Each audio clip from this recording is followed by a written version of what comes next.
Hello, my name is Stuart McGugan. I played the Scottish Sergeant in an episode of Dad's called, I seem to remember, Number Engaged. It was a very tiny part where I was on the phone trying to chat up an ATS girl to have her come to the cinema with me. And we appeared in two little lozenges either side of the screen when Ian Lavender and Clive Dunn were wondering what messages were going along on the telephone wires above them as they were on guard at Warmington-on-Sea. It was, I played that in tandem with just beginning to play Atlas Macintosh in their subsequent series in our Hotland. That was my one and only contribution to Dad's Army, and most enjoyable as well. Good to be part of that history. I was summoned down to London to meet Messrs. Croft and Perry when I was in repertory at Leeds Playhouse. And the only time I could get down to London, of course, I had 8 shows a week to do at Leeds, Monday morning. So I met Croft and Perry at what we called the Acton Hilton. It's a 7-storey block of flats in North London, run by the BBC.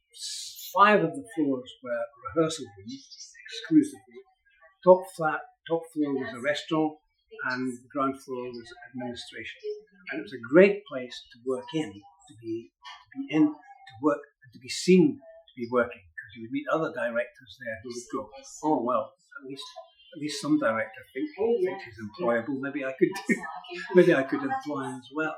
So anyway, I was summoned down there, met Croft and Perry. It was at breakfast time for Dad's Army rehearsal, because that was going towards the end of that series.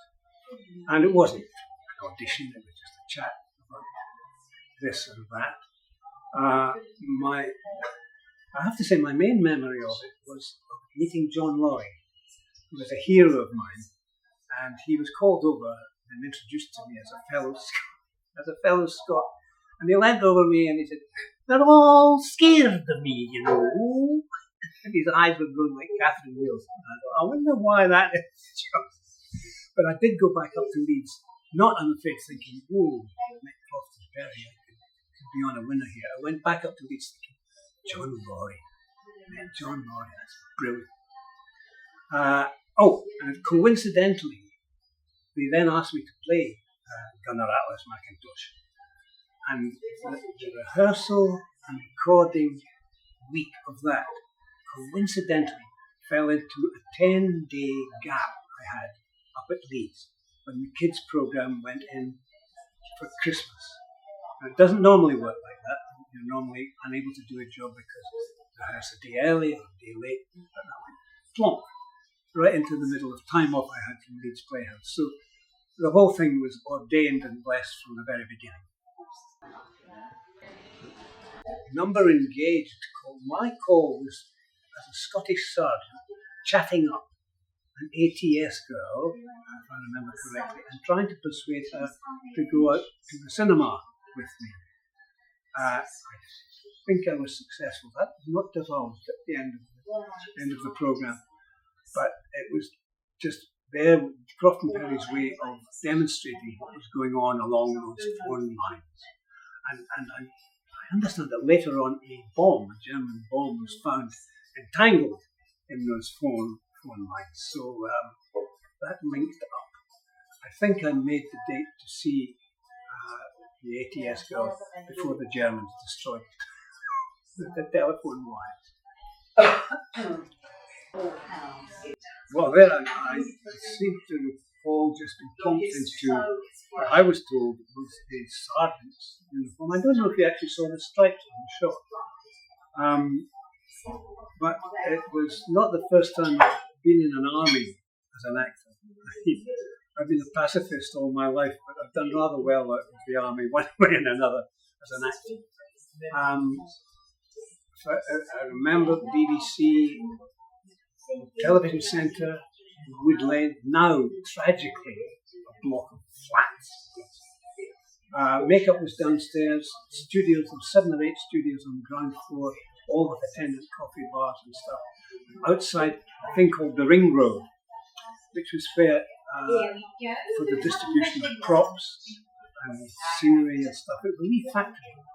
And always the excuse was if a producer or director was getting fed up, where's such and such and such and such? Someone would say, it's on the Ring Road, sir.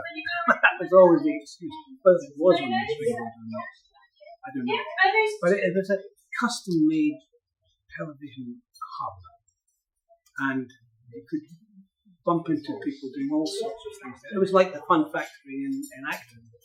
You could bump into doing a sitcom like It Ain't Half Hot Mum or Dad's Army. You could bump into people doing Shakespeare, play of the week. I once saw Sir John Gielgud leading actor at this time, deep in conversation with Russ Abbott. And all my life I wondered, what on earth did they find? What were they talking about? But that was what the work at the BBC at that time was like. You could meet all your heroes. Just by turning up for your one show. Bob was a fellow Scot, if I remember correctly. He was a terrific director. I believe he went on to direct the Spice Girls in their movie. But Bob was part of... David Croft managed to get around him a team of very, very good people. There were no passengers on a Croft show. Right from all the techs, vision mixers, all the people behind the screens, were all the best the BBC could offer at the time, and that was the best in the country, and very possibly, as far as television times were concerned, possibly in the world. That was one hive of very talented people, and Bob was one of them. Enthusiastic, energetic. He had to be fun-loving because there was an awful lot of nonsense went on between members of the cast, and they had to be a bit of a disciplinarian at times to call us back into order. But yeah, lovely guy to work with, and sadly missed. When I did the shows for Messrs. Croft and Berry, and I went on to do other ones for them, anytime David Croft wanted a bolshy jock, he called me up, and I did some lovely work with him. But I was not aware at that time of just the pedigree of David Croft in show business. I mean, there hardly seems to have been a show since the turn of the century, a comedy show that he wasn't involved in. And Jimmy I was very, very fond of. He was larger than life. He was variety. I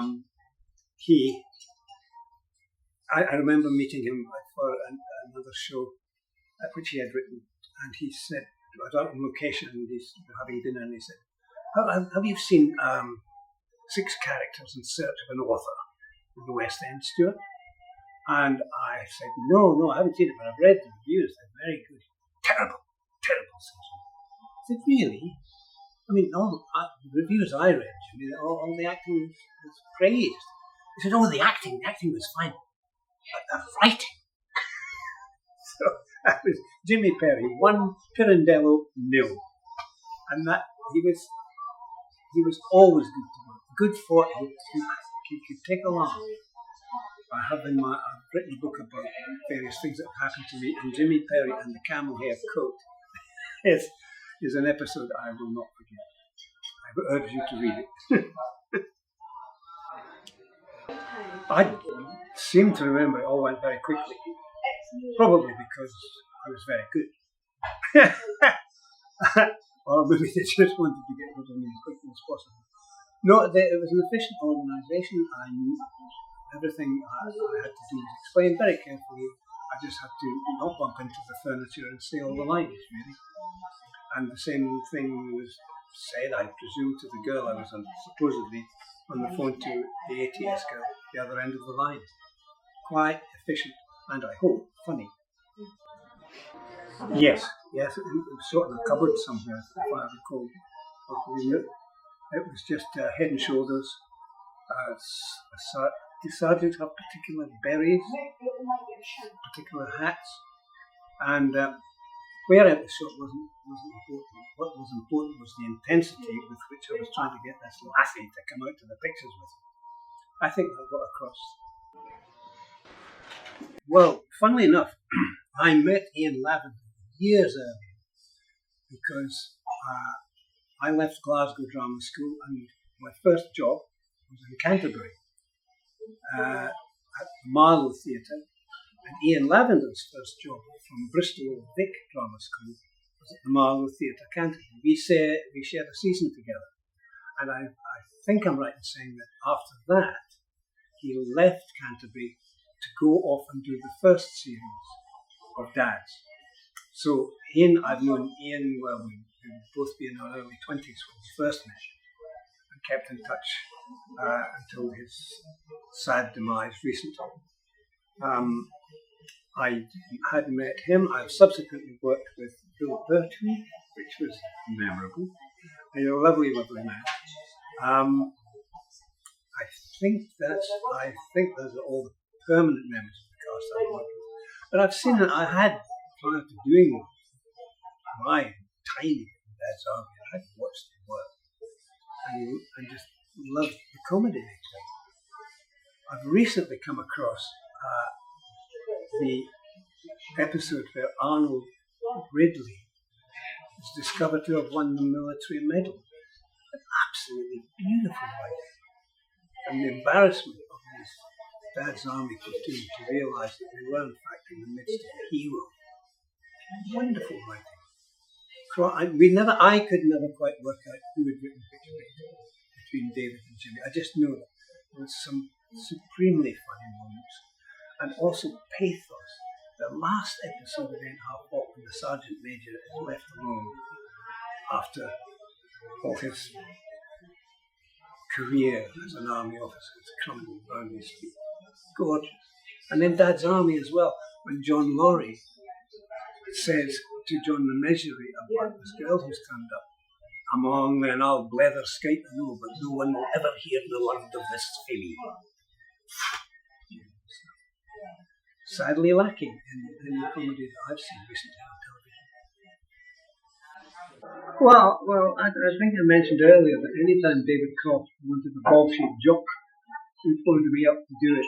And the ball-shaped jock in Your My Lord was the shop. I was the shop steward in his lordship's rubber factory.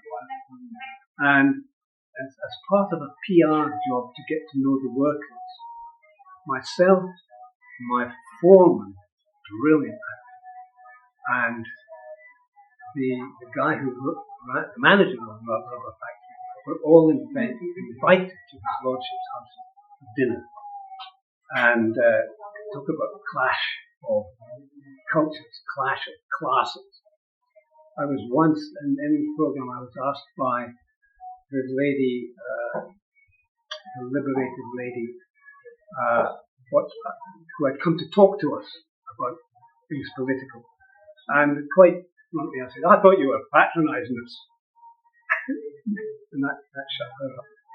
But no, that was fun to do. And again, the people that Croft and Perry surrounded themselves with, specific talents, all joining together like that. I knew what they were doing. What I'm doing now is promoting a book I've written. It's called Do It, F-U-C-K-I-N-G, Do It. Now that is a direct quote from, I used to be a journalist before I became that. And that was a direct quote from the city editor of the Scottish Daily Mail. When I told him I was going to leave newspapers, or leave being a sub-editor with the Scottish Daily Mail, to go to drama school, this quiet, gentle, inoffensive man called Ray Mackenzie suddenly grabbed me by both lapels, pulled me through, and said, "Do it! F-U-C-K-I-N, do it!" And he had a comb over at the time, Ray. The hair was all folded over the top of his head, which he put that way before he joined us for work. But this was just after he'd come up from the lab from having joined his hair up. And he grabbed me. And he grabbed me so violently that all the hair fell back down and he had to go and reshape his comb over. So I've been promoting that and having a great time doing it, realising just how many people miss comedy that Croft and Perry supplied us with. The number of people who say to me with regards to them, why don't they make programs like that anymore? And I've also put together a one-man show, which I did in Perth in Scotland earlier this month, which is a strange hybrid thing. It involves the Aesop of Greek fables fame, a man who translated Aesop's fables into the Doric Northeast Scottish accent, and my story as well. It's a combination of all those. I'm having a lovely time putting that together as well. My pleasure. It's been good to remember those times, because only recently, when I've been pushing the book, I've been reminded. So many people coming up and saying, "Oh, they don't make programs like that anymore. They don't make funny programs like that anymore." And I tend to agree.